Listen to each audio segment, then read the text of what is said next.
अस्सलामुअलैकुम। मैं ज़ीनत जबीन सिद्दीकी एक बार फिर से आप सबों की खिदमत में एक खूबसूरत सी गज़ल लेकर हाजिर हूँ। समात फरमाएं। नज़र से गुफ्तगू खामोश लब तुम्हारी तरह, नज़र से गुफ्तगू खामोश लब तुम्हारी तरह, गज़ल ने सिखाए हैं अंदाज सब तुम्हारी तरह।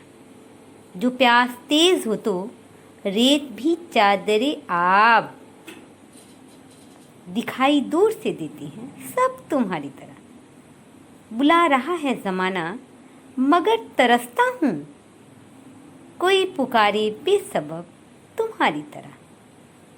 बस एक तुम हो जो बदले हुए मिले, वरना तुम्हारे शहर में मिलती हैं सब तुम्हारी तरह।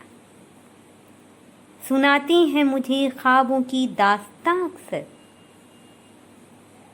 कहानियों के पुरइसरार लब तुम्हारी तरह।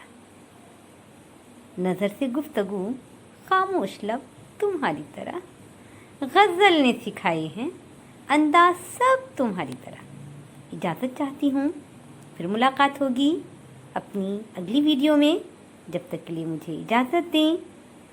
अपना ध्यान रखें, अपनों का ध्यान रखें। फ़ी अमान अल्लाह।